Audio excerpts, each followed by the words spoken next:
मैं विजय, पेशे से एक बिजली वाला हूँ। उस रात मैं और मेरी पत्नी सोए ही थे कि तभी एक जोर की आवाज़ हुई और बिजली चली गई। तो मैंने सोचा जाकर देख आता हूँ कि आखिर दिक्कत क्या हुई है। तभी मेरी पत्नी कविता बोली, अभी जाना जरूरी है क्या? हाँ, बिजली गई है तो मुझे ही देखना होगा ना। हाँ, पर अभी जाने की क्या जरूरत है? सुबह भी तो जा सकते हो ना। क्यों, अभी जाने में क्या दिक्कत है? ट्रांसफॉर्मर बूढ़े पेड़ के पास है, पता है ना? हाँ तो आपने बूढ़े पेड़ के बारे में नहीं सुना क्या? रात को कोई नहीं जाता है वहाँ। वो इलाका ठीक नहीं है। अरे थोड़ा सा काम है बस। बात थोड़े से काम की नहीं है, रात के वक्त वो जगह बिल्कुल ठीक नहीं है। भूल गए 1 साल पहले उन 2 लोगों का क्या हुआ था? किस हालत में मिले थे दोनों? बेचारों को देखकर ऐसा लग रहा था कि किसी ने उनका खून निकाल लिया हो। मेरी बात मानो, सुबह चले जाना, अभी मत जाओ। पर अभी 10 ही बजे हैं, 1 घंटे के अंदर तो मैं वापस भी आ जाऊंगा। आप मेरी बात क्यों नहीं समझते हो? गांव के लोग पागल थोड़े ही हैं जो उस जगह से डरते हैं। कभी देखा है किसी को वहां जाते हुए? शाम होने के बाद तो उस रास्ते से कोई गुजरता भी नहीं, और तुम्हें ट्रांसफॉर्मर ठीक करने जाना है। देखो, मैं तुम्हारी बात समझ रहा हूँ, इसीलिए कह रहा हूँ मैं जाकर एक बार देख आता हूँ। अगर लंबा काम हुआ तो मैं खुद लौट कर आ जाऊंगा। ठीक है? ठीक है। अगर आप 1 घंटे में नहीं लौटे ना तो मैं वहां आ जाऊंगी, याद रखना। आ जाऊंगा। अब चलता हूँ। तो मैं बूढ़े पेड़ वाले ट्रांसफार्मर के पास जाकर उस पर काम करने लगा। काम करते हुए मुझे लगभग 1 घंटा हो चुका था और अब तक मैं 4 बार फ्यूज बदल चुका था। पर हर बार फ्यूज लगाते ही एक बड़ा स्पार्क होता और फ्यूज जल जाता। मुझे समझ नहीं आ रहा था कि दिक्कत कहाँ आ रही है। तो मैं फिर से उस फ्यूज को बनाने में लग गया। मेरा सारा काम का सामान नीचे रखा हुआ था, तो हर बार मुझे नीचे उतरकर अपनी ज़रूरत का सामान उठाना पड़ता था और फिर वापस ऊपर चढ़ना पड़ता था। रात धीरे धीरे गहराने लगी थी और इसका अंदाज़ा मुझे आसपास के सन्नाटे से लग रहा था। चारों तरफ अजीब सी शांति फैली हुई थी। तभी पास वाले बरगद के पेड़ से ढेर सारे पत्तों के हिलने की आवाज़ आई और फिर सब कुछ शांत हो गया। मैं सहम के उस पेड़ की ओर देख रहा था, क्योंकि मेरे मन में अब भी मेरी पत्नी की कही हुई बातें चल रही थीं, जिस वजह से मेरे अंदर थोड़ा डर बैठ चुका था। पर फिर मैंने अपना ध्यान भटकाया और फ्यूज़ बनाने लगा। मैंने मन बना लिया था कि इस बार फ्यूज़ नहीं लगा तो मैं अपने घर चला जाऊंगा। मैंने फ्यूज़ दोबारा लगाया और कुछ देर इंतज़ार किया, पर कुछ भी नहीं हुआ। तो मुझे लगा काम हो गया है। तभी एक स्पार्क हुआ और वो फ्यूज़ दोबारा जल गया। मैं अब चिढ़ने लगा था। अरे यार, क्या हो रहा है? मैंने सोचा अब ये काम कल ही पूरा करना पड़ेगा। तो मैं सीढ़ियों से नीचे ही उतरने वाला था कि तभी मुझे किसी के कदमों की आवाज़ आती हुई सुनाई पड़ी। मुझे समझ आ गया था कि वो मेरी पत्नी ही है। तो मैंने मुस्कुरा कर कहा, तो तुमसे इंतज़ार नहीं किया गया ना? मैंने सोचा था देरी हो रही है तो इस ट्रांसफार्मर को कल ठीक कर दूंगा, पर अब तुम आ ही गई हो तो नीचे थैले से तार पकड़ा दो। पता नहीं इस फ्यूज़ को क्या हुआ है, 5 बार ठीक कर चुका हूँ, फिर भी कुछ ना कुछ खराबी आ जा रही है। हाँ, अरे ये वाली तार नहीं, वो तांबे वाली दे दो। मैं कुछ देर इंतज़ार करता रहा, पर कविता ने मुझे तार नहीं दिया। तो मैंने उससे कहा, अरे क्या करने लगी, तार तो दे दो, फिर कहोगे देरी हो रही है। पर उसने कोई जवाब नहीं दिया। तो मैंने फिर से बोला, कविता।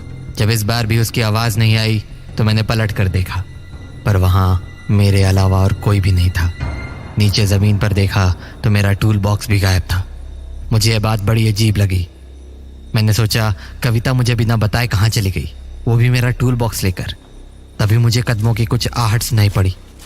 वो आवाज़ उस बूढ़े पेड़ के पास वाले घर से आ रही थी। मैं चौंक गया, क्योंकि मुझे वहाँ कोई भी नहीं दिख रहा था। पर फिर जब मैंने गौर से उधर देखा तो उस घर में कुछ रोशनी दिखी। मैंने सोचा भला ये कैसे हो सकता है, कुछ देर पहले तो वहाँ कोई रोशनी नहीं थी, फिर अब कैसे? फिर मुझे लगा कहीं वो कदमों की आवाज़ कविता की तो नहीं थी। तो मैं सीढ़ियों से उतर गया और कविता को बुलाने लगा, कविता, कविता। पर उसने कोई जवाब नहीं दिया। तो मुझे लगा घर के पास जाकर देखता हूँ। कविता, तुम अंदर हो क्या? कविता। जब कविता का कोई जवाब नहीं आया तो मुझे थोड़ी चिंता होने लगी। मैंने सोचा भला ऐसी क्या बात हो गई कि कविता मेरा जवाब भी नहीं दे रही है।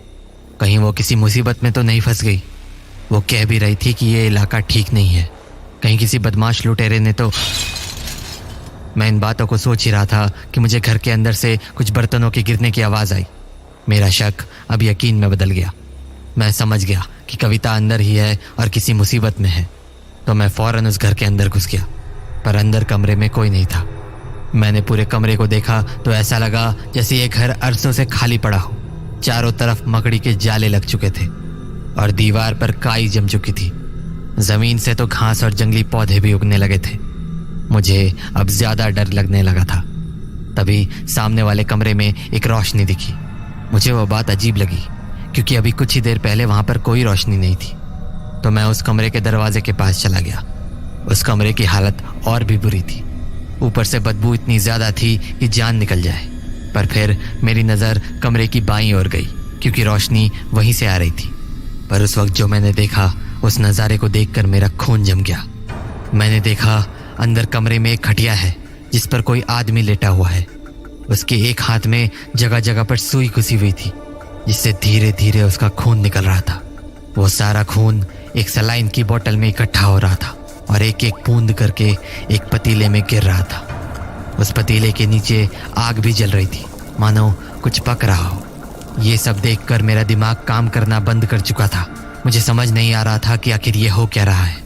तभी मेरी नज़र पतीले के बाईं ओर गई और वहाँ मुझे वो दिखी, एक बूढ़ी औरत जो बड़े खुशी से उस खून को पकते हुए देख रही थी। उस औरत को देखते ही मेरी जान निकल गई। मुझे कविता की सारी बातें याद आने लगी और मैं खुद को कोसने लगा कि ना जाने क्यों मैं आज रात ट्रांसफार्मर ठीक करने आया। मेरी धड़कनें इतनी ज़्यादा बढ़ गई थी कि मैं किसी भी पल गिर सकता था। अब मुझे सबसे पहले उस घर से निकलना था। तभी मेरे कंधे पर किसी ने हाथ रखा। पलट कर देखा तो वो वही औरत थी। उसने मुझे कुछ देर तक देखा और अजीब से हंसते हुए अपनी छड़ी से सामने वाले कमरे की ओर इशारा किया। जब मैंने दोबारा उस कमरे की ओर देखा तो मेरे होश उड़ गए। उस खटिया पर जो आदमी लेटा हुआ था वो कोई और नहीं बल्कि मैं खुद था। डर के मारे मेरी आवाज तक निकलनी बंद हो गई। मैं बस उस खटिया पर खुद को देखे जा रहा था। तभी मुझे उस बुढ़िया की हंसी सुनाई दी। उसकी खून जमा देने वाली हंसी सुनकर मुझे समझ आ चुका था कि अब मेरी जान बचनी मुश्किल है। मैं चाहकर भी वहां से भाग नहीं पा रहा था। तभी मैंने देखा पतीले में खून की बूंदें और तेजी से गिरना शुरू हो गई। मेरा सर धीरे धीरे घूमने लगा था। मुझे अब समझ में आने लगा था कि वो मेरा कोई वहम नहीं था, वो खून मेरा ही था जो रिस रिस कर उस पतीले में इकट्ठा हो रहा था। मैं धीरे धीरे अपनी आंखों के सामने खुद को मरता हुआ देख रहा था। तभी मेरी नज़र खटिया के नीचे पड़े मेरे टूल बॉक्स पर गई। मैं समझ गया कि कविता कभी वहां आई ही नहीं थी। वो कदमों की आवाज़ उसी बुढ़िया की थी। टूल बॉक्स के ठीक बगल में कुछ जले हुए फ्यूज रखे हुए थे। उन्हें देखकर मुझे यकीन हो गया कि मैं बहुत बड़े छलावे का शिकार हो चुका हूँ और अब मेरा बचना मुश्किल ही नहीं नामुमकिन है। उसके बाद मेरी आंखें एकदम से बंद हो गई और सब कुछ अंधेरा हो गया। मेरी आंखें अगली सुबह खुली। मैं अपने घर में था। तभी मुझे रात की सारी बातें याद आ गईं और मैं डर के मारे उठकर बैठ गया तो देखा कि कविता मेरे पास में ही बैठी है। मुझे जगह देखकर उसने कहा, हाँ, आप ठीक तो हो ना? कविता, मैं यहाँ कैसे? और वो बुढ़िया कहाँ है? बुढ़िया? कौन सी बुढ़िया? वही जो बूढ़े पेड़ के पास वाले घर में थी। कहाँ है वो? कहीं कोई नहीं है। तो तुम घर पर हो? मैं यहाँ कैसे आया? मैं लेकर आई। तुम? हाँ, कल रात तुम्हें देर हुई तो मैं बूढ़े पेड़ के पास गई थी, पर तुम मुझे कहीं नहीं दिखे। तभी मुझे उस टूटे घर से तुम्हारी चीख सुनाई दी। अंदर गई तो देखा तुम एक पुराने से खटिए पर लेटे हुए थे और तुम्हारा टूल बॉक्स भी वहीं पड़ा था। मैंने तुम्हें उठाने की बहुत कोशिश की पर तुम आंख ही नहीं खोल रहे थे। पता नहीं तुम्हें क्या हुआ था। तो तुम्हें वहां मेरे अलावा और कोई नहीं दिखा? नहीं तो क्यों? कुछ नहीं। मुझे नहीं पता कि उस रात मेरे साथ जो भी कुछ हुआ था वो सच था या बस मेरा कोई वहम। मुझे ये भी नहीं पता कि मैं जिंदा कैसे बच गया। पर मैं इतना ज़रूर जानता हूँ कि उस रात जो भी कुछ मैंने महसूस किया वो मौत से कम नहीं था।